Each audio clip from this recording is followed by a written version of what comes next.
What is up, guys? J'espère que vous allez bien, que vous êtes en pleine forme. Bienvenue sur le podcast Conversation Awesome avec Karmakin. A place where we speak Franglish, say the word awesome a lot, mais surtout un endroit d'inspiration et d'éducation pour vous aider à optimiser votre santé globale from the inside out. Mon nom est Claudia, fondatrice de Karmakin, et ma mission avec ce podcast est de t'amener dans un monde de développement personnel, d'optimisation d'habitudes de vie et de découverte so you can unleash your potential and live the life you truly want and deserve. Merci d'être à l'écoute. You're awesome.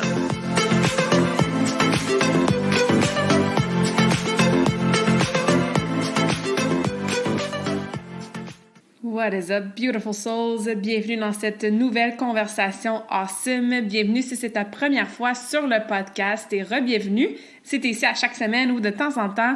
Ça ferait vraiment plaisir de t'accueillir aujourd'hui pour une conversation avec une invitée spéciale.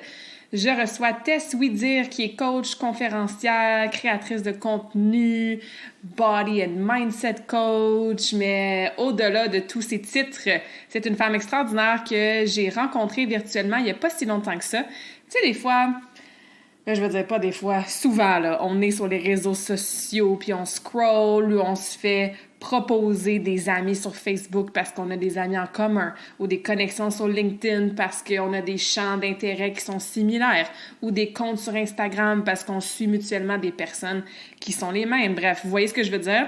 Ben, c'est un peu comme ça que j'ai découvert Tess. Ça faisait plusieurs fois que je voyais ses publications puis ses commentaires passer sur LinkedIn. Et à un moment donné, je suis comme, OK, je vais aller vraiment creuser plus en profondeur son monde, qu'est-ce qu'elle fait, son expertise, son histoire. Puis ça a été un coup de foudre virtuel instantané quand j'ai découvert qu'elle aidait les gens stressés à réguler leur système nerveux, à optimiser leur énergie, qu'elle parlait de sujets qui, moi, me passionnent et que j'adopte dans ma vie et aussi avec mes clientes quand on parle d'énergie féminine, masculine, de reprendre confiance en nous, d'utiliser certaines modalités, pour réguler justement notre système nerveux qu'elle va nous parler là, en profondeur aujourd'hui. Fait que bref, de cette belle découverte, c'est enchaîner une conversation avec elle. J'étais comme, OK, il faut que je t'invite sur mon podcast pour qu'on puisse jaser de tout ça. Donc, c'est avec Tess aujourd'hui que j'ai la conversation awesome. Vous allez être très inspirés, je crois, par ses propos, sa façon d'amener les choses. Et évidemment, comme après chaque conversation awesome, n'hésitez surtout pas à nous contacter avec du feedback, des questions. Allez la suivre aussi, son contenu il est super pertinent. J'ai mis ses descriptions, ou plutôt ses liens dans la description du podcast. Et voilà, sans plus tarder, je vous laisse avec notre belle conversation en pleine conscience qu'on a eue avec Tess Ouidir. Alors, bienvenue Tess sur cette conversation awesome. Merci d'avoir accepté mon invitation. Comment vas-tu aujourd'hui? Je vais très bien, Claudia. C'est moi qui te remercie de m'inviter dans ton espace de partage, de communication. Je suis ravie d'être là. Avec grand plaisir. Ça fait pas longtemps qu'on se connaît. On s'est même jamais vu en vrai. Donc, j'espère qu'on aura l'occasion de se croiser dans un événement de réseautage ou organiser quelque chose ensemble, entre guillemets, en vrai. Mais c'est ça, on se suivait sur LinkedIn, puis ça faisait plusieurs fois que je voyais passer tes publications ou les commentaires que tu faisais sur d'autres posts. Puis à chaque fois, je me disais, je veux vraiment prendre le temps d'aller regarder un petit peu plus qu'est-ce qu'elle fait, c'est quoi son message. Puis j'étais sur ton site Internet, puis ça m'a tout de suite tellement parlé, ça a tellement résonné avec moi, mon cheminement en tant que femme entrepreneur, mais aussi avec ce que je fais avec mes clientes, tu sais, dans le coaching. Fait qu'après ça, on a fait une conversation, on a eu des super beaux points en commun, des belles discussions. Puis j'étais comme, non, il faut que je t'invite sur le podcast, là, c'est trop important ce que tu fais, la façon que tu le présentes. Donc voilà, encore une fois, merci d'être là. Ah ben, ça fait plaisir. Je suis contente que tu aies aimé le contenu de ce que je partage. Et c'est vrai qu'on se suivait sur LinkedIn, qu'on likait respectivement le contenu de chacune. Et je suis vraiment contente d'être là. Vraiment. Good. Ben c'est ça. Ce que j'ai aimé beaucoup, c'est que ton discours t'amène une touche qui est différente de qu'est-ce qu'on voit, qu'est-ce qu'on lit, qu'est-ce qu'on entend souvent. Puis tu le sais, moi, je suis beaucoup dans le coaching sur les habitudes de vie, hein. Donc, c'est quoi les habitudes à avoir, les modalités qu'on peut utiliser, que ça soit pour le mindset, pour la récupération, pour l'entraînement, nutrition, évidemment.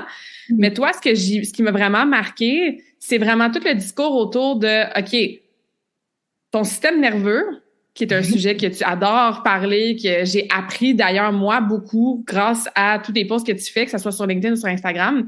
Mais si ton système nerveux est dérégulier, t'as beau utiliser toutes les modalités, puis avoir toutes les habitudes, puis la faire, ta méditation, puis tout, t'auras peut-être pas les bénéfices aussi profonds puis aussi awesome que tu voudrais.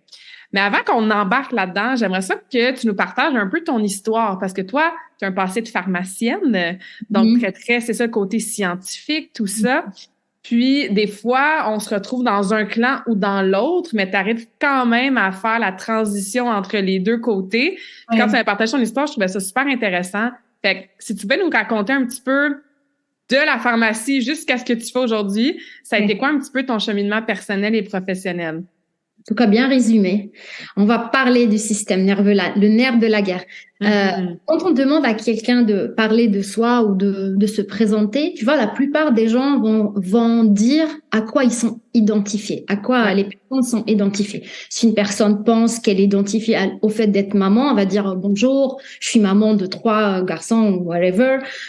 Ou si la personne elle est identifiée à son poste, elle va dire bonjour, je suis PDG d'une grande société. Moi, dans mon cas, j'ai longtemps été identifiée au fait d'être pharmacienne. Moi, être pharmacienne, c'est faire preuve d'intelligence, de rigueur scientifique et de crédibilité. Et donc, pour pouvoir faire ce que je fais aujourd'hui, qui est coaching de vie, aussi professeur de yoga et de mindfulness, et aider les femmes sur un autre créneau que celui de guérir des maladies, ça m'a pris du temps. Ça m'a pris du temps à me désidentifier, ça se dit? On va dire que ça se dit aujourd'hui. De ça et de vraiment own le fait d'être coach et de me révéler et de croire que c'est le plus beau métier du monde, au fait. Parce qu'on vient chercher les croyances limitantes, on vient chercher l'énergie, on vient chercher les comportements, les habitudes de vie, mais encore plus en profondeur, on vient chercher le système nerveux, le corps. Et donc, qu'est-ce que j'ai dû faire pour faire ça? J'ai dû aussi moi-même réguler mon système nerveux. Alors, je vais te dire exactement mon parcours. Moi, j'étais une personne très dans la performance, compétitive, très dans mon mental, intellectuel. C'est un bagage qu'on a en Algérie, en France. On est très identifié à nos capacités cognitives. Et de couper de notre corps. Et notre ego nous fait croire que c'est positif. Et c'est tant mieux, parce que c'est ça qui m'a permis de survivre pendant des années. Donc là, pendant mes équivalences de pharmacie ici au Canada, à Montréal, au Québec, je me rends compte que j'ai beaucoup d'anxiété. Donc, en fait, je faisais de l'anxiété, mais je ne le savais même pas parce que j'avais des mécanismes échappatoires. C'était quoi mon mécanisme à moi? Heureusement que c'était pas la drogue ou le sexe ou le shopping parce qu'il y en a plein. Et je dis pas que c'est mauvais. C'est juste que moi, c'était workaholisme. C'est la productivité, la compétitivité. C'est moi, je suis capable. Je ne m'arrête jamais. J'étais incapable au fait de ralentir. Je me rappelle, je partais en vacances dans des pays d'Amérique latine. J'étais incapable de rester à ne rien faire. Juste, tu vas faire de la bronzette et il fallait que je me lève pour faire autre chose. Donc, j'étais dans l'incapacité de ralentir. Ça, c'est un état dérégulé du système nerveux qui est un état de fuite. De toute façon, on va détailler tout ça par la suite. Je vais détailler tout ça. Et donc, je vais finir dans un cabinet médical et le médecin m'a dit, bravo, tu fais de l'anxiété, notamment l'anxiété de performance. Et là, je te dis, Claudia, c'était comme si je recevais, tu vois, quand on sort la tête de l'eau, et qu'on commence vraiment à respirer, c'est un coup de massue qui m'a réveillée. Je me suis dit, mais, ah ouais, d'accord, c'est pour ça. Je commençais à comprendre un peu. Et puis, je me suis dit au médecin, écoute, merci pour ton diagnostic, mais je vais pas prendre de médicaments. C'est une décision personnelle. Entre parenthèses, c'est pas pour inviter les gens à faire comme moi. Mais moi, je savais pertinemment que si j'ai pu me rendre malade avec mon système de pensée, avec mon système nerveux qui est dérégulé dans le temps, je le savais pas encore. J'étais pas encore très connectée à mon corps. Mais je savais qu'il y avait quelque chose en moi que je faisais, que ce soit mon alimentation, mon environnement, qui faisait que j'étais pas bien. Donc, j'ai dit au médecin, je sais que je peux m'en sortir. Puis, il me dit, tu es la patiente la plus consciente que j'ai jamais vue. Bon courage. Il avait pas tort. Bon courage. Donc là, le cheminement de guérison a commencé. J'ai commencé par la méditation. Donc, j'ai fait les choses à l'envers. J'ai commencé par des exercices cognitifs. Ça m'a beaucoup aidé à me connaître. Faut le dire aussi. Je faisais beaucoup de méditation guidée de mes mentors, notamment Christophe André, qui est psychothérapeute, je pense. Psychiatre français. ça m'a beaucoup aidé à me comprendre. Ce qui est arrivé, le piège dans lequel je suis tombée, c'est que je suis devenue hyper vigilante. C'est-à-dire que oui, je suis consciente de mes pensées, c'est cool, mais mon corps était dans un chaos. Mon système nerveux était toujours dérégulé. Et quand j'ai commencé à faire du yoga, c'est là que ça commençait à s'améliorer. Je me suis dit, ah ouais, d'accord, j'ai des tensions, j'ai des sensations corporelles, j'ai des émotions. Donc, le travail de connexion au corps a commencé. Donc, j'ai décidé de faire une formation de mindfulness et de hatha yoga. J'ai même décidé d'aller vivre dans un ashram pendant 3 mois. C'était aux Bahamas, j'ai de la chance. C'était au bord de la plage. Et on faisait de la méditation, du yoga, tous les jours. Donc ça m'a tellement inspirée, ça a changé ma façon de voir les choses. Je commençais à comprendre que notre corps est notre plus grande pharmacie, que l'épigénétique, que c'est notre environnement qui va activer ou pas les gènes, notamment des maladies chroniques. Et je commençais à remettre en cause un peu la pharmacie, mais le système. Je me suis dit, mais au fait, finalement, les gens qui viennent chercher chaque mois leurs médicaments, c'est des drogués. Je sais que ça va choquer certaines personnes, peut-être des collègues, mais il faut arrêter de se voiler la face. Et c'est pas pour dire que c'est mauvais. Beaucoup de personnes ont besoin de ça parce qu'elles sont pas prêtes à faire le travail nécessaire, notamment, Claudia, tu le sais, le changement des habitudes de vie. Parce que guérir, c'est pas en un claquement de doigts. C'est pas, OK, je prends pas de médicaments, je fais rien, je vais guérir. Non. Il faut la bonne volonté, il faut une décision, et il faut aussi s'informer sur la puissance de son cerveau et de son corps. Donc là, je sors de l'ashram et je me dis, c'est bon, moi, je veux que tout le monde sache qu'ils sont puissants. L'anxiété, c'était mon cheval de bataille. Je me disais, mais non, l'anxiété, c'est pas une maladie, c'est un symptôme. C'est le corps qui ne se sent pas en sécurité dans le moment présent. Arrêtons de l'anesthésie avec des médicaments ou avec l'alcool ou shopping ou etc. J'étais trop je suis passée au combat. J'étais quand même avec un système nerveux dérégulé. Qu'est-ce qui a fait que j'ai commencé à comprendre le système nerveux? Le coaching. J'ai commencé ma formation de coaching aux États-Unis. Puis là, je vois que, waouh, les États-Unis, je pense qu'ils sont un peu plus avancés. On parle du côté positif des États-Unis, sur lequel j'aime toujours me concentrer. Et là, je vois que eux, ils sont à un autre niveau. Je commençais à lire des livres, Stephen Porges, la théorie polyvagale, The Body Keeps the Score de Van Bessel-Kolk. J'ai de la difficulté toujours à retenir son nom. Je me suis dit, mais c'est fou, c'est incroyable. Je me suis dit, mais on connaît rien, nous, qui regardons la télé, les médias. Mais on est programmé pour être malade. Et là, je me suis dit, OK, non, il faut que ça change. Mais je vais commencer par moi. Je commençais à m'observer davantage. Et tu sais, ce qui a changé la donne, c'est que je me jugeais moins. Plus je travaillais mon système nerveux, plus les pensées de jugement, elles diminuaient, mon inner critic. Et là, je me suis dit, OK, il faut qu'on passe aux choses sérieuses. Il faut que moi, je commence à pratiquer. Et donc, c'est ça. Je commençais à travailler avec le corps, avec le système nerveux, à comprendre les différents états que je peux énumérer si tu veux, ou sinon dans le prochain point. Et c'est là que je commençais à avoir des changements.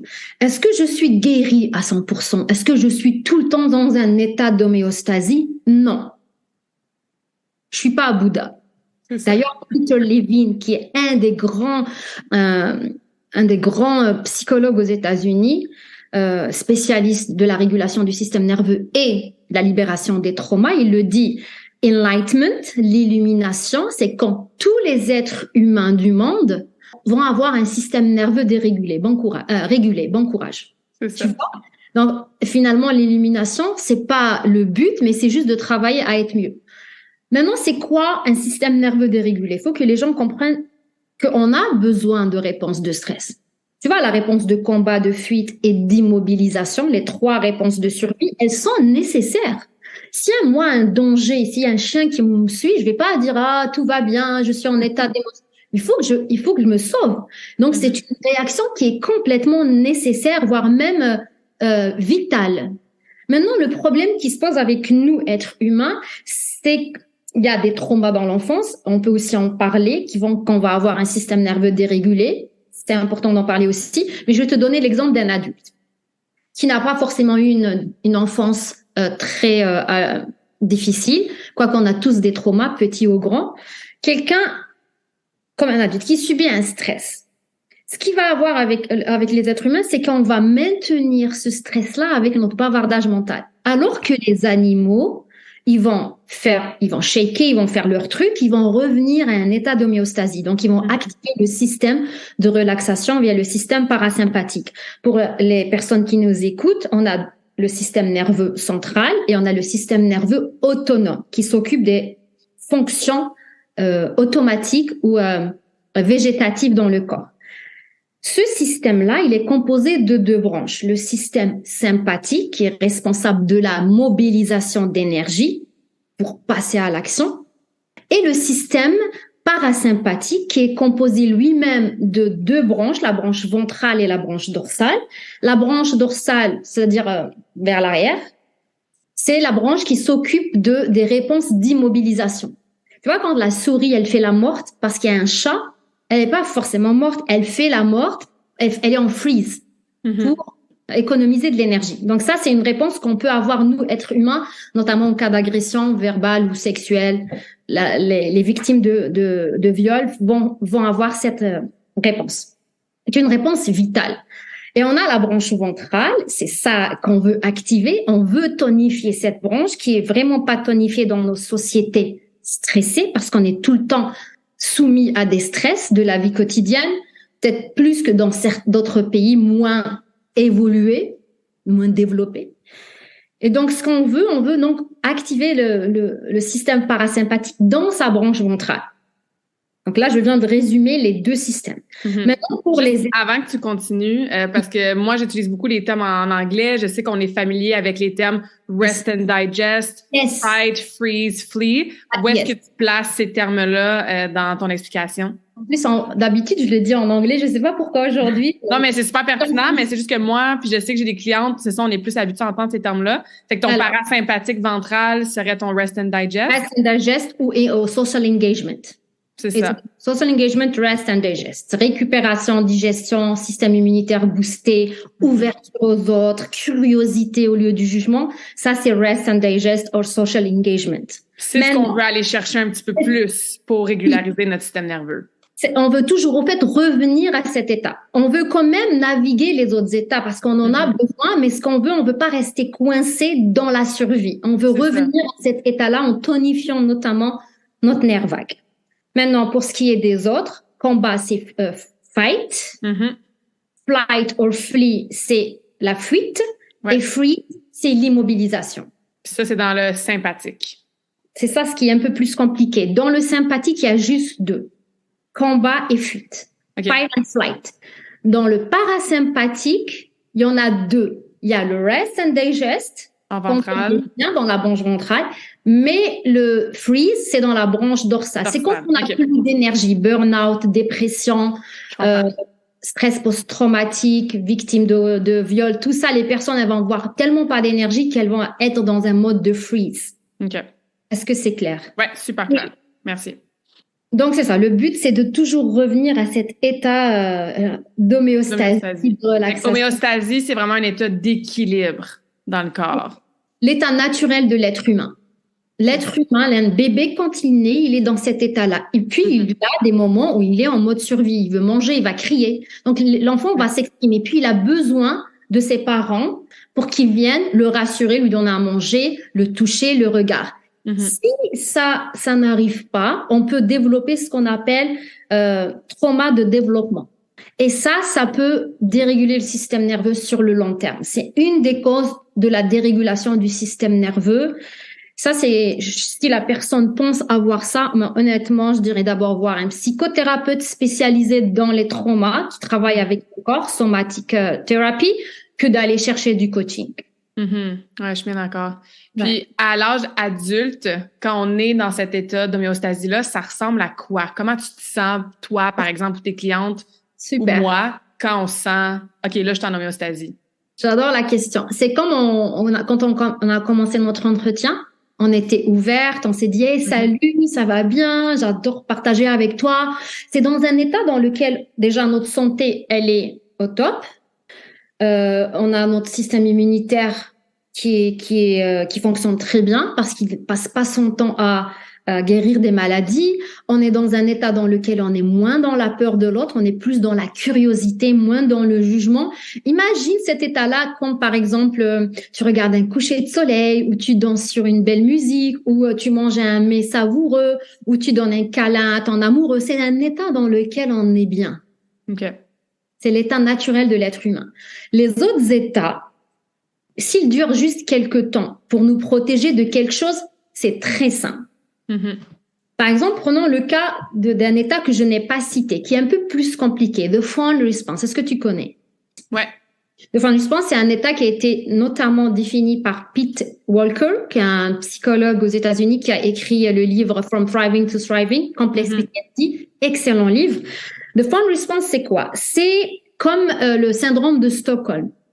C'est-à-dire que je ne vais me sentir bien que si lorsque la personne en face de moi se sent bien. Donc, je vais faire tout pour apaiser l'autre personne au détriment de ma vraie nature. Même de fawn response peut être sain dans certaines situations. Je te donne un exemple. Un couple qui se prend la tête, qui a une dispute, puis la personne, un des partenaires va aller voir l'autre partenaire pour lui dire hey, ça va, c'est pas grave, tu vois, ça c'est pas forcément mauvais. Mais si je fais ça de façon chronique, en négligeant mes besoins, en supprimant mon identité, ça devient une réponse de survie qui va donner du people pleasing, de la soumission apprise. Et ça aussi, ça prend son origine la plupart du temps dans l'enfance, si on a été négligé ou grandi dans un environnement où il y avait des abus verbaux, psychologiques, sexuels, etc. Ou même une enfance que tu avais tellement de validation externe quand justement tu faisais quelque chose de bien pour faire plaisir à l'autre. Absolument. J'ai certainement dû désapprendre cette étiquette-là, moi, en tant que recovering people pleaser. Mais c'est ça, c'est des traumas petits qui font en sorte que tu intériorises ça. Quand je fais plaisir aux autres, même si ça veut dire que je m'oublie, j'ai de l'amour, j'ai de la validation, j'ai des compliments, donc je dois rester dans mon étiquette de people pleaser à l'âge adulte. Yes, absolument. Le lien il est super pertinent parce que je pense qu'il y a beaucoup de femmes qui s'identifient comme people pleaser. Là. Ouais. Et ce qui est triste et curieux, c'est que dans notre société, tout nous pousse à être comme ça. C'est ça. Tout nous pousse à être dans le people pleasing. Je prends toujours souvent l'exemple du service à la clientèle. On pousse les gens à faire du people pleasing. Des fois, il y a des clients qui sont irrespectueux. Et c'est pas parce que je vais placer des boundaries que je suis une mauvaise employée. C'est ça. Mais on nous pousse vraiment à faire du people pleasing. Et il y a beaucoup de personnes, j'ai des clientes qui me disent, mais comment je fais dans mon travail? On m'oblige à faire ça. Tu sais ce que je leur dis? Fais semblant. Dis-toi qu'au travail, c'est pas toi. C'est un rôle que tu joues. Achète la paix. Puis, façon travail à trouver un autre emploi qui est plus en adéquation avec tes valeurs. Mais si en ce moment, on ne peut pas, faut que tu saches que c'est pas ta personne. Donc, faut pas tomber dans la victim mentality. On peut facilement tomber dans la victim mentality. Ça, c'est un autre chapitre. Et, oui, ça peut nous dépourvoir de notre pouvoir personnel. OK. Est-ce que tu as un ou deux autres exemples à l'âge adulte qui démontreraient que notre système nerveux il est dérégulé ou qu'on n'est pas dans les bons états qu'on aimerait? Ouais. On parle du people pleaser. Est-ce que, par exemple, le perfectionnisme a peut-être rapport à ça? Flight. Perfectionnisme, flight response. Perfectionnisme, procrastination, anxiété, workaholisme, c'est des personnes qui vont faire beaucoup d'actions parce qu'il faut, sinon je fais pas ça, je suis pas bien, je suis en survie, ils n'arrivent pas à ralentir puisque les gens vont penser de moi. Perfectionnisme aussi, ça peut être aussi du people pleasing. Ça, en fait, parce qu'on peut avoir les deux. On peut avoir fun, fight, fun, flight, fun, freeze. Je te donne un exemple du fight. Fight, c'est les personnes, par exemple, les personnes narcissiques. Le narcissisme, c'est un état de dérégulation du système nerveux. On est tellement centré sur nous et on peut même penser que les gens sont inférieurs. On peut faire du bullying, parce qu'on se sent que c'est comme ça que je peux contrôler les gens. Je me sens pas en sécurité. Donc, comment je peux me sentir en sécurité? C'est en combattant, que ce soit un combat physique. Ça, c'est plus les hommes. Ça peut être aussi un combat, les hommes aussi sont narcissiques, pas que les femmes. Ça peut être aussi un combat psychologique. Donc, je vais faire en sorte que ma victime se sente toujours inférieure. C'est comme ça que moi, je vais me sentir en sécurité. C'est inconscient, hein. Je dis pas que c'est pas bon ce qu'ils font, mais la plupart du temps, c'est nourri par leur manque de confiance et manque d'estime de soi. Mm-hmm. Ouais. Exact. Un autre exemple de flight, c'est l'anxiété. Les femmes qui travaillent trop, qui n'arrivent pas à ralentir, qui enchaînent, elles sortent du travail, vont enchaîner à faire de l'exercice, enchaîner les rencontres. Au fait, elles n'arrivent pas à avoir des moments pour elles. Femmes ou hommes, on parle de femmes parce que c'est nos clientes. C'était mon cas. Moi, c'était flight. C'est je fuyais.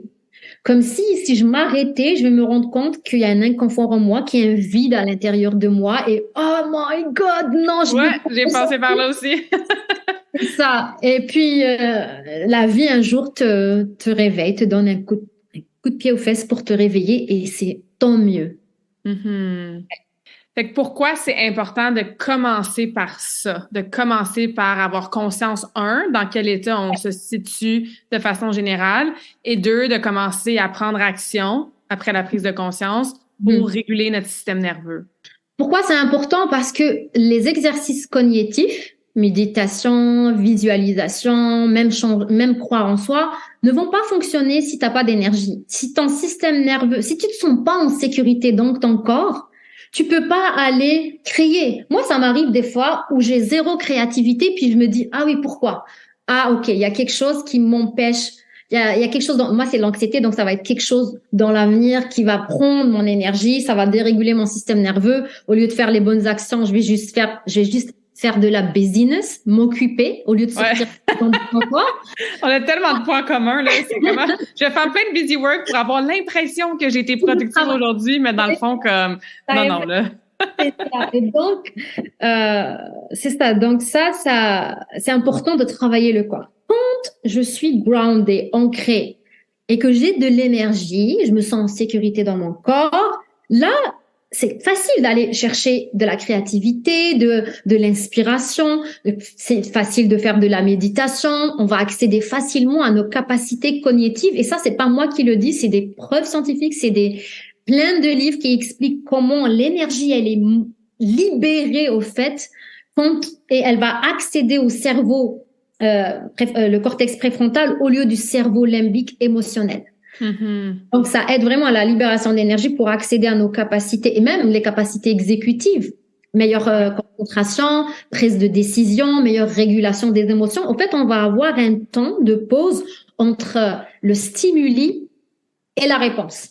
C'est ça. Fait qu'on est moins en mode réaction tout le temps. On est plus en mode réponse réfléchie ou intentionnelle. Il y a aussi un autre piège avec la méditation, ce que j'appelle le bypassing spirituel.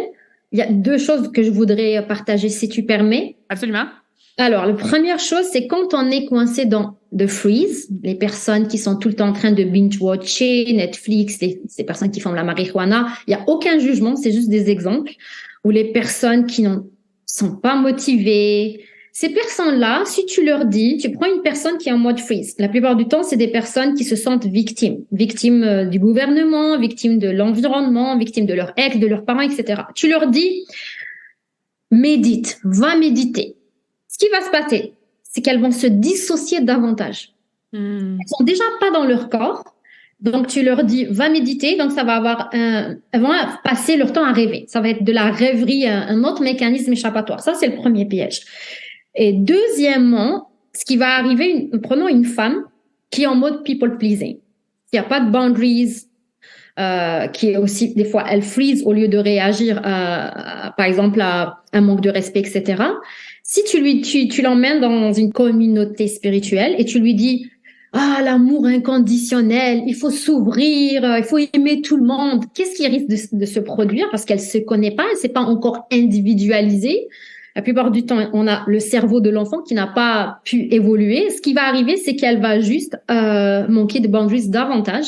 Mm-hmm. Et elle va avoir en fait, elle va juste se rendre compte qu'elle est toujours en mode victime parce qu'elle se protège pas. Puis elle va pas comprendre. Elle se dit, mais moi, je fais tout le nécessaire, je médite, je suis spirituelle, mais il y a rien qui se passe. Tu comprends? Elle va davantage être dans un mode de victime. Donc, c'est important de comprendre les états du système nerveux. Je pense que c'est vraiment Ouais, une clé de revenir dans son corps, se connecter à son corps, boucler la boucle du stress. En bouclant la boucle du stress, on va libérer pas mal d'émotions bloquées dans le corps. Ça va devenir plus facile de travailler mes croyances, d'observer mes pensées. Je vais moins réagir à mes pensées négatives. Je vais avoir plus de facilité à maintenir un focus, ce qu'on appelle dans la PNL Interrupt Pattern. Si tu n'as pas l'énergie d'aller voir tes pensées et de les interrompre, tu peux pas. Tu vas juste, en fait, te maintenir dans un état d'impuissance. Ouais. Il y en a beaucoup, dans mon entourage, dans mes clientes. Moi, je travaille pas avec les personnes qui sont dans le freeze parce que je pense sincèrement qu'ils ont besoin de beaucoup d'énergie et un travail en psychothérapie ou de somatique va plus les aider. Moi, ma clientèle qui résonne plus avec moi, c'est les personnes comme moi, anxieuses, qui ont beaucoup d'énergie, mais qui font de la business, mais qui n'arrivent pas. Je les aide à ralentir. Elles ont le travail cognitif qui est déjà fait, elles comprennent. Puis elles ont juste besoin de quelques outils pour, OK, je peux faire ça sans me brûler, je peux faire ça, je peux sortir de ma zone de confort, je peux affronter le rejet petit à petit. Donc, je les aide dans leur processus d'évolution. Mais si la personne qui nous écoute se reconnaît dans un état de burn-out, dépression, de freeze, c'est important de prendre beaucoup soin du corps parce que la régulation du système nerveux, c'est pas juste faire quelques mouvements ou quelques respirations. C'est, OK, est-ce que mon alimentation, elle est là? Est-ce que je suis dénutrie? Est-ce que je suis déminéralisée? Ouais. Est-ce que je dois m'exposer davantage au soleil? Tu vois, moi, je crois pas à une seule méthode pour donner je suis passée par là. Pour moi, c'est de la méditation miracle et je me suis rendu compte que c'était pas le cas. C'est ça. Il faut vraiment personnaliser selon chaque personne, chaque individu. Puis, effectivement, on sous-estime tellement la connexion qu'il y a entre notre corps et tout le reste, que ce soit nos pensées, nos émotions. On parlait des traumas tantôt. Puis c'est ça, on met beaucoup d'emphase sur, comme tu disais si bien, le cognitif. Tu sais, qu'est-ce qu'on peut travailler entre nos deux oreilles? Et ça a tellement sa place, c'est sûr.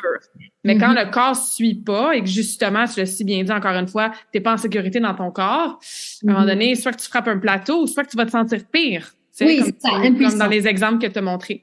Tu culpabilises, merde, j'ai tout fait. Ça marche pas, je me sens pas comme ça. C'est le karma, je dois avoir fait des choses horribles dans d'autres vies, pour ceux qui croient.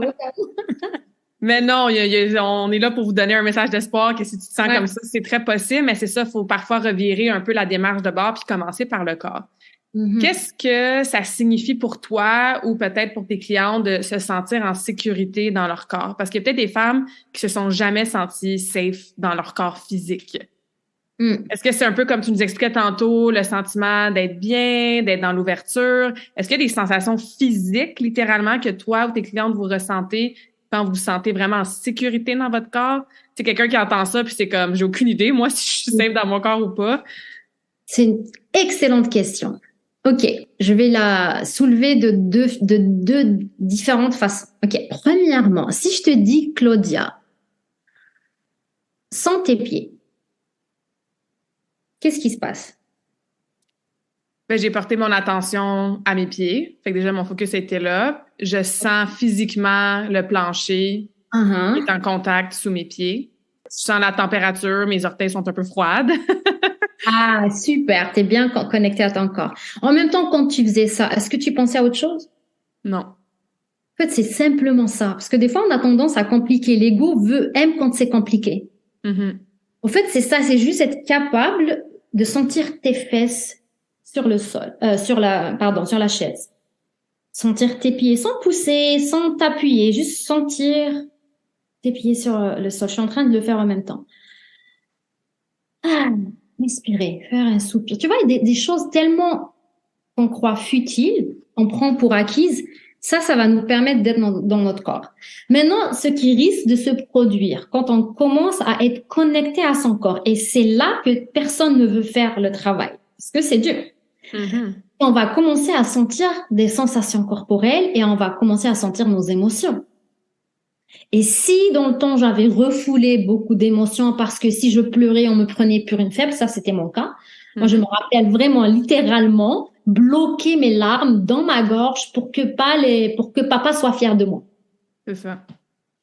Donc, quand je commence à revenir dans mon corps va me parler. Ce qui arrive quand on travaille, on s'en passe encore, puis on part en vacances et là, on est crevé. Ouais, c'est Parce que exactement ça. c'est parce que là, on s'arrête et on l'écoute. Et là, Ouais, qu'est-ce tout qu'il nous ressort. dit? Tu m'as fait cravacher, ma vieille. Pourquoi tu m'as fait ça? Et donc là, on commence à l'écouter et si on est présent, on va prendre soin de soi. Donc, c'est ça. Donc, oui, être dans son corps, parfois, ça peut être inconfortable. Et ça, personne ne veut l'avoir. On veut la facilité. Ouais. Mais qu'est-ce qui est mieux? C'est de pas sentir son corps et passer sa vie comme ça en train de courir et de pas laisser la vie nous traverser. Vraiment s'arrêter, sentir chaque partie de notre corps, chaque sensation, même si elle est inconfortable, on va la laisser nous traverser, puis on se rend compte, en fait, on est toujours vivant. Et c'est tellement plus agréable de sentir chaque émotion. C'est ça, un être humain. Sentir chaque émotion. Et les émotions, c'est un camailleux. C'est comme une échelle ou un spectre. On a des émotions qui sont pas très agréables. Puis au fur et à mesure qu'on régule notre système nerveux, qu'on remonte les émotions, ça monte et on va aller vers plus d'ouverture, plus de quelque chose de plus léger comme la joie, l'amour, la paix. Et le piège dans lequel on peut tomber, c'est qu'on veut passer de freeze, d'un état dans lequel on a beaucoup de culpabilité, beaucoup de honte, la honte qui est une émotion très toxique qui nous empêche d'être vulnérables, et on veut tout de suite passer à la joie. C'est ça. Bypassing spirituel. Non, tu as besoin de passer par la colère. Tu as besoin d'être en colère. Ça veut pas dire que tu vas aller brûler la maison du voisin. Ça veut dire que tu vas accepter cette émotion en toi et la sentir dans ton corps, mais pas y réagir. Et puis, petit à petit, plus tu te sens en sécurité dans ton corps, plus tu es capable de faire ça. Se sentir en sécurité dans son corps, comme je t'ai dit, c'est assez simple, c'est revenir à la respiration, revenir habiter son énergie, laisser habiter son énergie dans son corps. Et tu sais aussi écouter ses pulsions physiologiques. Je te parlais de pharmacie. En pharmacie, au début, quand j'étais perfectionniste, j'avais honte d'aller à la salle de bain. Je me disais, si je vais aller, et c'est moi, hein, j'accuse personne. Si je vais aller à la salle de bain, ils vont se dire qu'elle est feignante, qu'elle prend son temps. Ah oui, mais oui, parce que c'est pas une pharmacienne québécoise, elle est algérienne. T'as vu mes croyances limitantes? Et donc, j'avais envie d'aller à la salle de bain, mais j'y allais pas. Ça, c'est très mauvais. Ça veut dire que mon corps, je t'emmerde, je t'écoute pas. Écouter son corps, c'est écouter ses pulsions physiologiques. Manger à sa faim. Dormir quand on a sommeil. Prendre une pause quand on est fatigué. Tu vois, ça commence par ça. Ça commence d'abord par soi. Quand on commence à avoir confiance en nous, c'est poser des limites. Poser des limites, c'est pour se protéger, c'est pas contre les autres. Si quelqu'un transcende ou dépasse une limite, au début, quand je suis coupée de mon corps, plusieurs personnes vont dépasser une limite, je vais même pas le sentir. Parce que je suis pas connectée à mon corps. Moi, je me rappelle dès que j'ai commencé à plus me connecter à mon corps, je commençais par exemple à sentir la rougeur dans mon visage quand quelqu'un dépasse une limite, un inconfort, une gêne. Je me suis dit, ah ouais, c'est ça. Et là, je prends le courage d'exprimer ma limite, pas en allant m'énerver sur les gens, mais juste en m'exprimant. Tu vois, plus je vais me connecter à mon corps, aux sensations corporelles, je vais me connecter à ma véritable essence et à ma véritable nature. Est-ce que ça prend du travail? Oui, mais est-ce que ça vaut le coup? Oh que oui.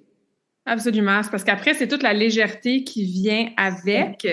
Et aussi, parce que tu l'as vraiment bien dit, on a décidé d'être humain pour passer à travers un spectrum d'émotions, pour les vivre, toutes ces émotions-là. Fait que les prochaines fois que tu te retrouves avec une situation, une personne qui peut-être trigger des émotions moins confortables, mais tu peux les reconnaître, je parle de mon humble expérience, là, mais tu peux les reconnaître beaucoup plus rapidement. Tu sais, moi, la colère, je veux dire, j'ai vécu, je me suis laissé le droit de ressentir et après ça, d'exprimer de la colère pour la première fois à 31 ans. Wow. Tu sais, parce que quand j'étais petite, je faisais du patin artistique, puis j'avais vraiment ce qu'on me disait, un mauvais caractère. Fait que ce que j'ai intériorisé, c'est quand je me fâche parce que je manque un saut sur la glace, puis que je frappe la bande parce que je suis fâchée après moi, parce que je suis perfectionniste et je veux que ça soit parfait, ben là, les coachs, les parents dans les estrades, Claudia, elle a pas la bonne attitude sur la glace, elle a un mauvais... Puis il y avait peut-être raison, mais après, il y a personne qui m'a montré comment exprimer de la colère de façon saine. Parce que j'ai le droit, là, à 10 ans, d'être déçue puis d'être fâchée de moi parce que j'ai mal patiné. Mais moi, j'étais comme, oh non, la façon que je savais d'exprimer ma colère, qui était de frapper la glace ou d'être de mauvaise humeur ou d'être fâchée après moi-même, c'était tellement mal vu pour les autres que je me suis dit, ben ça y est, j'exprime plus jamais de colère de ma vie. J'ai dû faire tout le travail que tu viens de si bien expliquer, de me rasseoir dans mon corps, découvrir la colère est où, moi, dans mon corps quand je la ressens. Tu sais, c'est-tu dans mon ventre, c'est-tu dans ma gorge, c'est-tu dans ma poitrine? Puis là, maintenant, quand je ressens quelque chose, j'arrive à l'identifier. Ah, c'est de la colère. OK, je l'observe, je comprends pourquoi je suis en colère et je peux aller faire, soit, comme tu disais, mettre une limite ou je prends une décision pour m'aider. Mais elle me fait moins peur, je me laisse la vivre, je l'exprime de façon super saine. Mais c'est ça, c'est qu'on n'apprend pas à les ressentir, les identifier, puis après ça, les vivre, tu sais. Mais c'est excellent. Je te remercie pour d'avoir partagé ce souvenir d'enfance et cette expérience parce que là, ça va aider les personnes qui nous écoutent à mieux comprendre. T'as dû faire un énorme travail d'introspection. On sent là la personne qui a travaillé sur elle et qui s'accepte et qui a même pardonné ses parents. Ça, c'est excellent. C'est un excellent exemple. Mais depuis ce temps-là, c'est ça qu'on disait, c'est peut-être difficile, inconfortable sur le coup quand on retourne dans notre corps, mais après, les bénéfices que ça a, ça veut pas dire que j'en ressens plus jamais de la colère, de la tristesse, de la honte, mais t'arrives justement à mieux la comprendre, puis la comprendre pour toi, comment tu la ressens. Fait que, bref, ça pour dire que le travail en vaut la peine. Absolument. Il faut que les gens comprennent que la vie, elle est faite d'événements qu'on veut vivre et d'événements qu'on veut pas vivre. Et il y a des émotions pour chaque événement. Moi, je ne veux pas me sentir bien si mon chat, il décède. Je veux sentir la tristesse. C'est ça. Donc, tu peux pas me dire que c'est l'émotion le problème. C'est ta façon de réagir à l'émotion. Maintenant, tu as les outils pour pas rester coincé dans cette émotion et surtout pour ne pas la réprimer parce que plus tu la réprimes, plus tu dérègles ton système nerveux. Ouais, j'imagine que tu as vu régulièrement des gens qui ont développé des mots MAUX parce que justement ils réprimaient leurs émotions.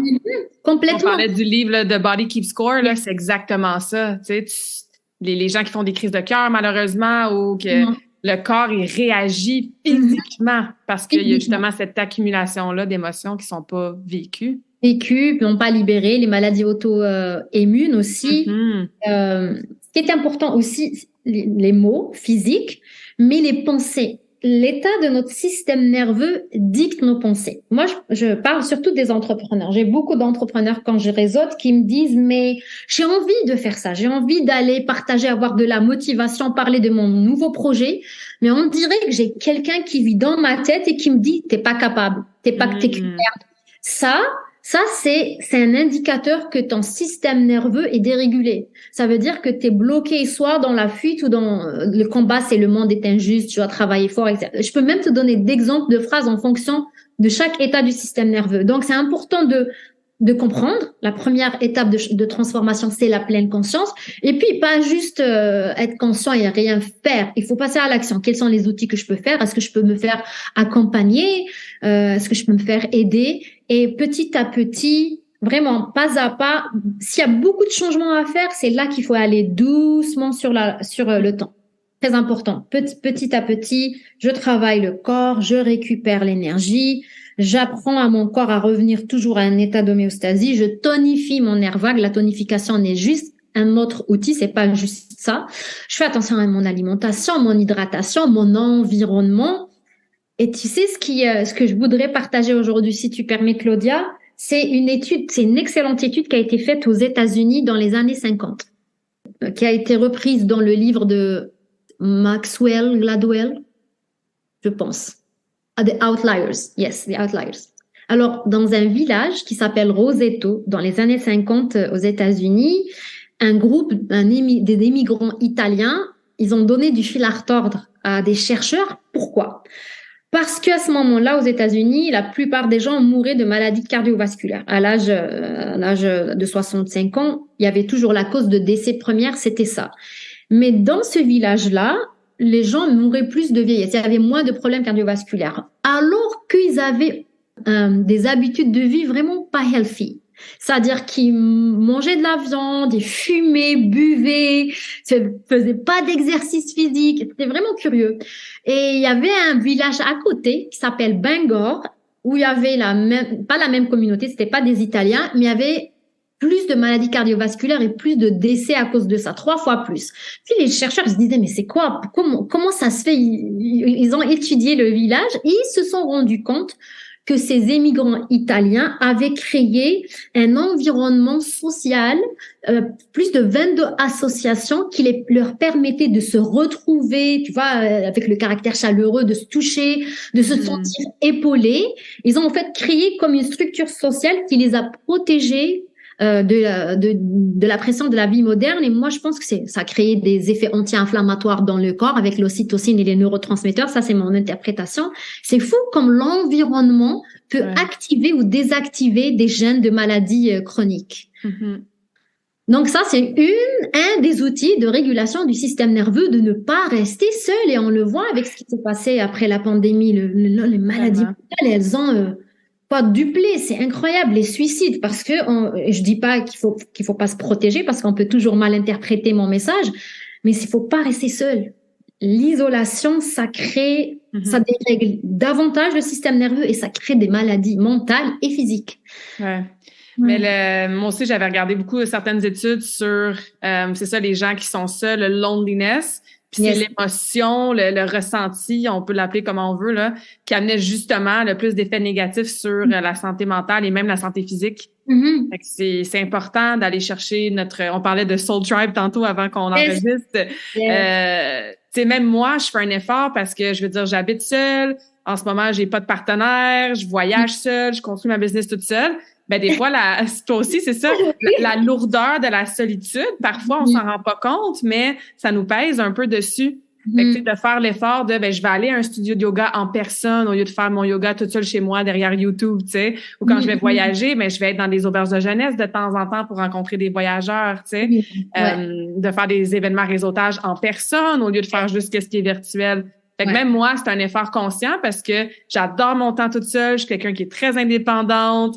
J'ai besoin ce temps-là plus en mode introverti. Mais quand ça prend trop d'espace, c'est là que justement on parle de débalancement, là. Tu sais, c'est important de compenser un peu. Ouais, c'est absolument ça. C'est la solitude choisie. C'est que si je veux rester toute seule, c'est pas parce que c'est un poids, c'est parce que je choisis de me ressourcer, de faire mes pratiques de spiritualité pour les personnes qui sont spirituelles, mon sport ou je ne sais pas quoi. Mais je choisis aussi consciemment d'aller vers des gens qui ont les mêmes valeurs que moi. C'est important d'avoir confiance aussi. Soul Tribe.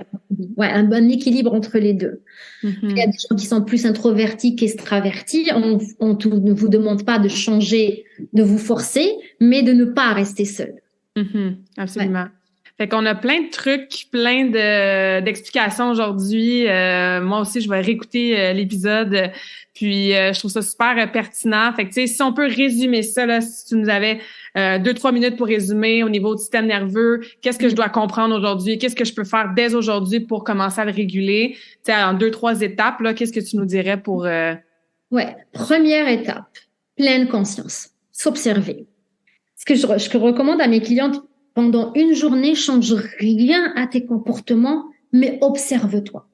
Ne te juge pas parce que tu vas tomber dans ce piège-là. C'est normal, on a un ego, mais juste observe-toi. Puis là, tu vas voir comment, durant la journée, t'es pas connecté à ton corps. T'es pas connecté à ton corps, t'es pas présente. Donc là, c'est s'observer. Maintenant, deuxième chose, c'est commencer petit à petit, bien sûr, parce que si on veut faire vite, c'est là qu'on va passer à côté. Petit à petit, qu'est-ce que je peux faire dans ma journée, tous les jours? Parce que je peux méditer 30 minutes, puis reprendre mes mauvaises habitudes. Ouais. Je l'ai fait aussi. Je méditais 1 heure, des fois 1h30, puis je reprenais le travail en pharmacie en étant complètement dérégulée, stressée, j'arrivais pas à respirer. Donc, la deuxième étape, c'est qu'est-ce que je peux faire? La respiration. Ça, c'est un très bon début. Quoique c'est pas juste ça, mais c'est un très bon début. Ça va me ramener dans mon corps. As-tu une respiration spécifique au niveau des chiffres? Je sais qu'elle a la respiration carrée. Moi, j'aime bien le 4-4-8. Tu sais, il y en a. Ou c'est juste de dire, OK, en ce moment, je prends 1 seconde, puis j'inspire plus profondément, tu sais, comme qu'est-ce qui est le plus simple là, pour Le commencer plus simple, la respiration consciente abdominale. Je inspire sur le compte de 5, ça c'est le plus simple, hein, et j'expire sur le compte de 7. L'expiration plus longue que la respiration. Mais si je suis très fatiguée, ça va me faire dormir parce que c'est une respiration de relaxation. Puis abdominal dans le sens que c'est vraiment ventre. notre ventre qui Yes. gonfle, c'est ça. On n'a pas les épaules dans les oreilles. Non. Là. On peut les ramener vers les oreilles puis les laisser tomber pour voir la différence entre épaules tendues et détendues. Mhm. Et on met une main sur le ventre, une main sur le cœur si on a envie de faire ça, je recommande. Et j'inspire. Et j'expire. De préférence par le nez, mais si je peux pas expirer par le nez, je peux expirer par la bouche, c'est correct. Il y a la cohérence cardiaque. Ouais. Le temps. Peut-être que je vais le faire après quelques temps, après avoir pratiqué la respiration consciente, cohérence cardiaque. Excellent exercice à faire, surtout pour ceux qui mangent vite. Ceux qui sont en mode flight mangent vite, je le sais. Ceux qui mangent vite, tu fais je pense que c'est 5 minutes de cohérence cardiaque avant de manger. Tu vas aider ton corps à libérer les enzymes digestives, à mieux digérer. Autre chose qui va t'aider, manger lentement, mâcher tes aliments. Peut utiliser le sens. Ouais, je donne toujours un défi à mes clientes de mastiquer 30 fois avant d'avaler. Puis ils ont toujours le même commentaire. Oh my God, c'est tellement long, 30 fois. Je suis comme, oui, parce qu'on avale tout rond, habituellement. Voilà. Pauvre estomac qui doit digérer tout ça parce que dans notre bouche, il y a plein d'enzymes et aussi le fait de mastiquer. Donc, au fait, finalement, c'est revivre avec nos sens, faire la paix avec nos sens. Quand je regarde quelque chose, je prends le temps. Comme je m'émerveille devant une œuvre d'art, des fois, je sais que beaucoup de personnes ont des œuvres chez eux, des tableaux, qui n'ont même pas pris la peine de bien regarder. Laisser notre sens de la vue, identifier 5 choses que je peux voir. Tu vois, utiliser les sens, ça, c'est des exercices de pleine conscience. Hein. C'est tellement simple. On a tendance à se compliquer la vie. Mais le fait que ça fonctionne, c'est la répétition. Je construis ce muscle des nouveaux chemins neuronaux au lieu d'être de revenir ici et maintenant. Le sens de la vue, le sens de l'ouïe. Il y a ceux qui sont plus visuels, ceux qui sont moins visuels. Le sens du toucher. Moi, je suis tactile. J'aime toucher, j'aime sentir les choses dans mes mains. Le sens olfactif. Ceux qui aiment les huiles essentielles, c'est pas pour rien qu'on les aime parce que ça nous ramène, ça nous ancre. Ouais. On peut faire le patchouli, ça ancre énormément. Basilic sacré, ça ancre, ça ramène dans le corps. Puis il y a plein de moyens. Ça, c'est des moyens simples, concrètement, qu'on peut faire comme ça, à partager dans un podcast. J'adore ça. On a plein de petits trucs pour être encore plus connecté à notre corps dès aujourd'hui. Tess, où est-ce qu'on peut en apprendre plus sur toi, en apprendre plus sur justement le système nerveux? Moi, je te suis sur LinkedIn et sur Instagram. Je trouve ton contenu super intéressant, même l'énergie que tu dégages et tout. Donc, je vais évidemment mettre ça dans les liens du podcast. Il y a ton site web aussi. Mais, tu sais, qu'est-ce que tu offres comme service si jamais il y a des femmes qui entendent ça et sont comme, oh mon Dieu, j'ai besoin de Tess dans ma vie pour m'aider? Alors, on peut me retrouver sur Instagram. C'est plus, je partage beaucoup de choses sur ma vie personnelle aussi.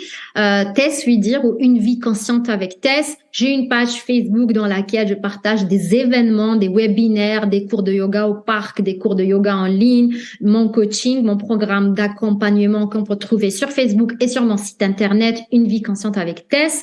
Donc, je travaille plus avec les femmes ambitieuses qui se sentent coincées, qui sont en mode flight, qui veulent y arriver, mais qu'elles veulent pas s'épuiser, mais en même temps, elles se disent, mais pourquoi ça marche pas? Donc, je les aide à se débloquer en prenant soin d'elles et en étant la femme rayonnante qu'elles veulent être.